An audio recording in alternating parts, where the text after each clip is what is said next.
Bismillahirrahmanirrahim. Assalamualaikum warahmatullahi wabarakatuh. Perkenalkan, saya Afriandi Putra dengan NIM 22046003 dan di samping saya.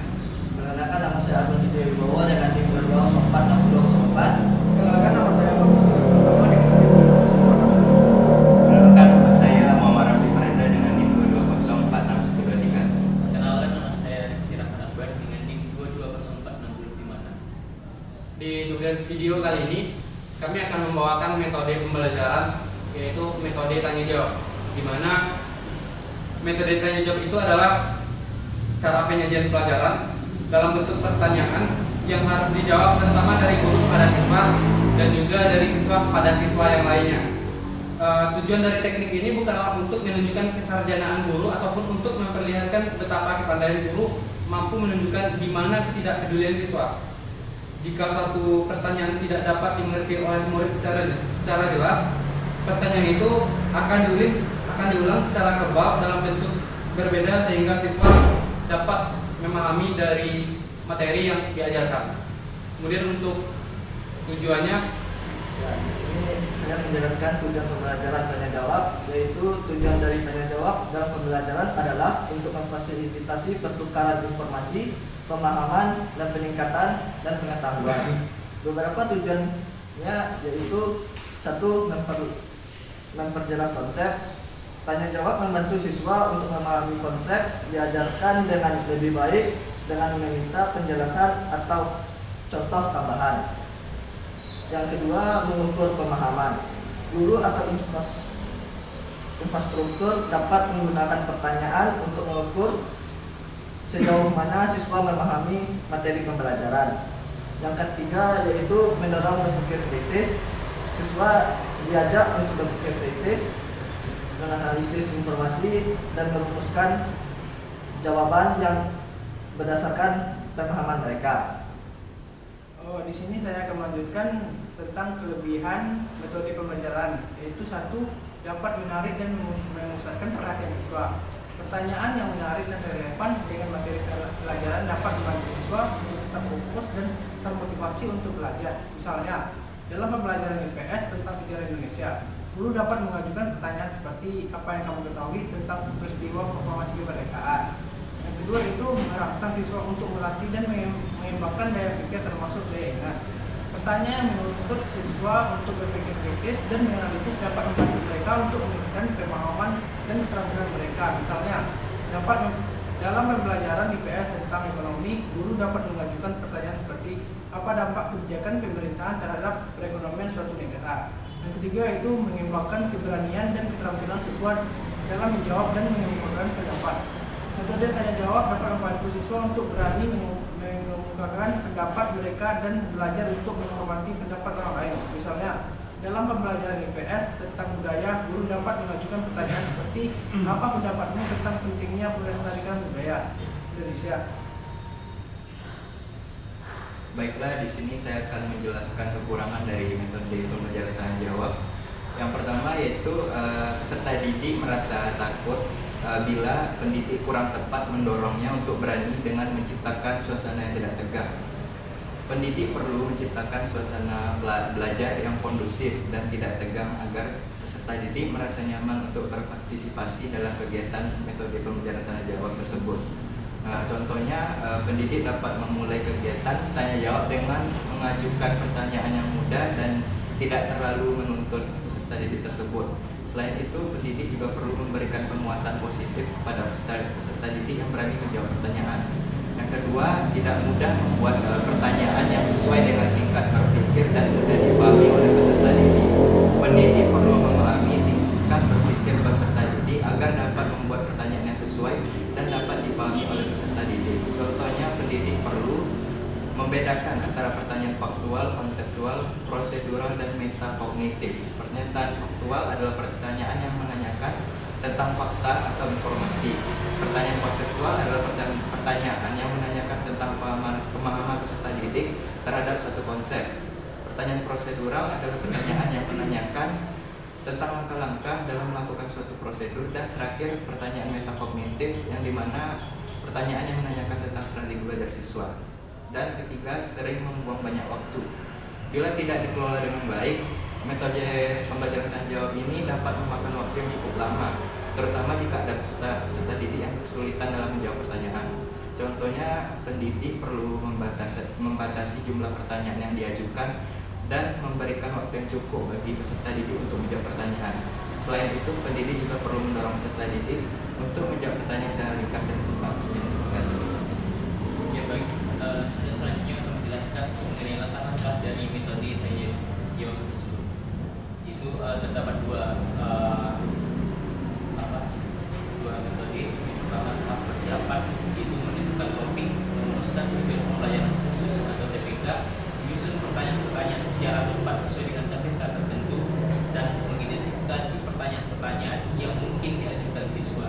Untuk tahap selanjutnya, tahap pelaksanaan, itu yang pertama menjelaskan kepada siswa tujuan pembelajaran khusus atau TPK. Yang kedua, mengkomunikasikan penggunaan metode tanya jawab. Siswa tidak hanya bertanya tetapi juga menjawab pertanyaan guru maupun dari siswa lain. Ketiga, guru memberikan permasalahan sebagai bahan apel persepsi. Yang keempat, guru mengajukan pertanyaan ke seluruh kelas. Yang kelima, guru harus memberikan waktu yang cukup untuk memikirkan penjelasannya sehingga dapat merumuskan secara sistematis. Yang keenam, tanya jawab harus berlangsung dengan suasana tenang dan bukan dalam suasana yang tegang dan penuh persaingan yang tak sehat di antara para siswa. Yang ketujuh, pertanyaan dapat ditujukan pada seorang siswa atau seluruh kelas.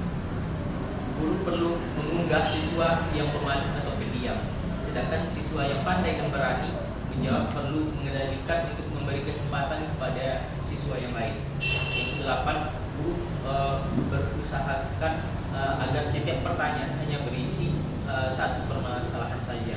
9. Pertanyaannya ada beberapa macam, yaitu pertanyaan pikiran, pertanyaan mengungkapkan kembali pengetahuan yang dikuasai, dan pertanyaan yang diminta pendapat, perasaan, sikap, serta pertanyaan yang hanya mengungkapkan fakta saja.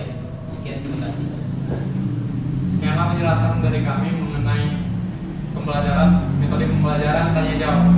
Dan mungkin berikutnya akan kami implementasikan bagaimana penerapan metode pembelajaran tanya jawab ini di dalam kelas.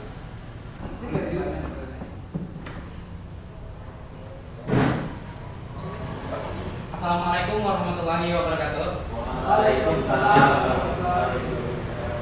Bagaimana kabarnya anak sekalian? Baik. Tadi udah pada sarapan belum? Sudah, Pak. Si Bagus sarapannya pakai apa tadi? Sudah, Pak. Pakai rendang. Kalau si Rifki, pakai telur. Telur itu nggak terlalu sehat ya, harusnya sarapan sama petai aja udah cukup. Ya. Sebelum kita mulai pembelajaran, kita baca doa dulu ya. Ketua, coba siapkan ketua. Siap, benar. Ada apa dulu, benar? Agak benar, berdoa mulai. Selesai. Baik, terima kasih. Jadi sebelum kita mulai pembelajaran, tadi kan sudah selesai berdoa. Jadi Bapak mau ambil absen dulu ya untuk kehadirannya. Jadi kalau ada yang tidak hadir, dibilang aja alfa atau sebagainya macamnya. Siapa? Mulai dari Agung Setio Wibowo. Iya, Pak. Bagus Permana. Hadir, Pak. Raffi Wijaya. Ya, Pak.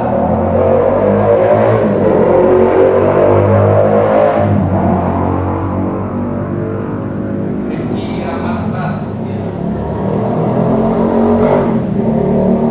Yang lain mana? Ada kenapa cuma segini siswanya? Ada siswa satu yang lagi itu kemana? Ada yang tahu kabarnya? Cabut, Pak. Cabut dia. Padahal masih pagi baru cabut. Iya, Pak. Oh, baiklah, gak apa-apa. Semuanya pada semangat pagi kan? Semangat, Pak. Coba dulu ya lihat semangat pagi. Pagi. Pagi. Mantap. Jadi pada materi kita kali ini itu kita akan mempelajari tentang PDRI. Di mana sini ada yang tahu kepanjangan dari PDRI? Coba Rifki sampaikan apa itu PDRI. PDRI itu adalah Pemerintah Darurat Republik Indonesia. Oke. Pada PDRI itu dibuat? Atau ada yang tahu PDRI itu kapan diresmikan? Jadi PDRI itu dibangun pada tahun 1948. Peristiwanya pada agresi militer Belanda yang kedua. Itu kondisi Indonesia pada saat itu kan sudah merdeka dari penjajahan Jepang dan juga sudah merdeka dari penjajahan Belanda. Maka pada tahun 1948 itu Belanda datang kembali ke Indonesia dengan maksud menguasai kembali Indonesia. Ini berbeda dengannya katanya perjuangan sama pertahanan kemerdekaan. Jadi menurut Agung ini tuh pertahanan kemerdekaan atau perjuangan kemerdekaan? Iya, bagus. Ini adalah mempertahankan kemerdekaan. Karena apa? Karena sebelumnya Indonesia telah merdeka. Jadi ketika kemerdekaan Indonesia mau direbut oleh Belanda kembali, maka itu dinamakan pertahanan kemerdekaan. Pada peristiwa itu, presiden kita saat itu Insinyur Soekarno diculik lalu diasingkan ke pulau yang lain, dan sembari diculik, Presiden Soekarno sempat menuliskan surat yang berisi dia memberikan mandat kepada Syafruddin Prawira Negara. Sedangkan Syafruddin Prawira Negara itu pada masa itu menjabat sebagai Menteri Kemakmuran. Sebelumnya ada yang tahu nggak tugu PDRI itu di mana? Letak tugu PDRI di mana? Pada Rafli, anak tahu anak yang mana? Kurang tahu. Jadi tugu PDRI itu ada satu di Sempur Kudus dan di Nagari Selatan juga ada. Di mana Sempur Kudus itu salah satu kecamatan di bagian Kabupaten Sejunjung. Itu juga dekat sama Payakumbuh, juga dekat sama 50 kota, juga tidak jauh, cuma beberapa jam. Tapi kalau berjalan kaki itu bisa sampai 3 hari. Pada saat menyelamatkan pemerintah Indonesia kembali, itu para tokoh kemerdekaan itu berjalan dari dulu kan tidak ada perumahan yang luas, maka dari itu mereka menelusuri hutan demi hutan belantara untuk memperjuangkan kemerdekaan Indonesia, di mana nama lain dari Belanda menyebut PDRI ini adalah pemerintahan dalam rimba Indonesia. Itu disebut oleh Belanda pada masa itu. Itu mungkin penjelasan tentang PDRI. Apa ada pertanyaan dari anak-anak? Dipersilakan untuk bertanya. Oke, silakan. Pertanyaan dari saya, kenapa PDRI itu penting bagi kelangsungan bangsa Indonesia? Nah, pertanyaannya bagus. Sini coba dulu dijawab oleh saudara Agung. Coba dijawab, nak, apa itu?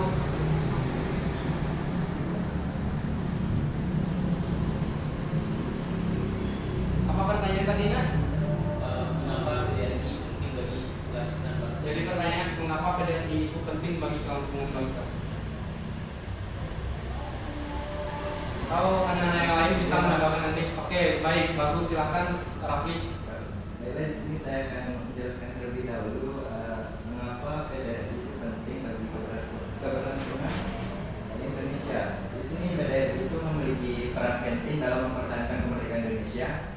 PDRI itu menjadi bukti bahwa Indonesia masih memiliki pemerintahan yang sah sebagai sebuah negara yang berdaulat, dan PDRI juga menjadi simbol perlawanan rakyat Indonesia terhadap penjajahan Belanda. Dan PDRI berhasil menunjukkan kepada dunia internasional bahwa Indonesia masih memiliki pemerintahan yang sah dan juga berhasil meningkatkan semangat pejuang rakyat Indonesia untuk melawan Belanda. Itu, Pak. Oke, bagus. Tepuk tangan dulu untuk Rafli. Bagus. Nanti dapat uang jajan dari Bapak ya. Dan Bapak mau bertanya ini. Anak-anak sekalian tahu nggak PRRI? Coba anak Agung dijawab. Apa itu PRRI?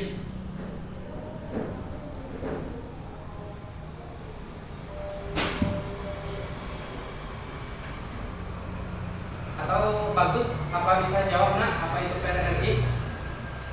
Pak, saya di sini menjawab, Pak. Oke, bagus, silakan. PRRI adalah singkatan dari Pemerintahan Darurat Republik Indonesia, yang artinya pemerintahan darurat Republik Indonesia merupakan pemerintahan sementara yang beroperasi dari tanggal 22 Desember 1948 hingga 13 Juli 1949 pada masa Revolusi Nasional Indonesia. Pembentukan PPDRI merupakan respon atas ditangkapnya. Udah stop dulu nak. Yang bapak tanyakan PRRI bukan PDRI nak. PRRI. Jadi itu salah. Jadi orang-orang tua kita menyamakan PRRI dengan PDRI, sedangkan kedua peristiwa ini berbeda. Sedangkan PRRI itu ada Pemerintahan Revolusioner Republik Indonesia, di mana pada masa itu pembangunan terfokus di Pulau Jawa. Maka dari itu orang-orang dari Sumatera meminta hak mereka, sedangkan semuanya PDRI dilakukan di pelosok Sumatera pada masa itu untuk mempertahankan kemerdekaan Indonesia. Nah, mungkin anak-anak muda sekarang tahunya cuma 7 presiden sampai sekarang, yang ininya Soekarno, yang kedua siapa? Bagus. Soeharto. Bagus. Yang ketiga siapa presidennya? Presiden Soekarno. Yang keempat siapa? Dan yang kelima? Megawati. Yang keenam siapa? SBY Pak. Dan yang ketujuh Jokowi. Ada 2 presiden yang terlewat. Ada yang tahu itu siapa? Coba nak dijawab Rafli.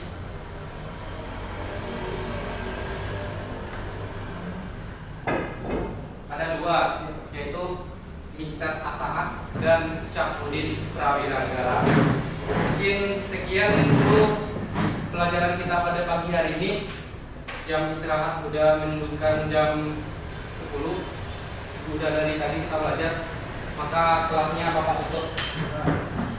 Jadi tolong tutup ketua, disiapkan. Siap, gerak. Gerak. Selesai. Oke, selesai. Membaca hamdalah. Alhamdulillahirobbilalamin. Oke, baik. Di sini siapa yang rapi? Yang rapi duduknya dia paling terakhir. Siapa yang rapi duduknya dia yang paling terakhir keluar. Silakan keluar, bagus. Silakan keluar, Rifki.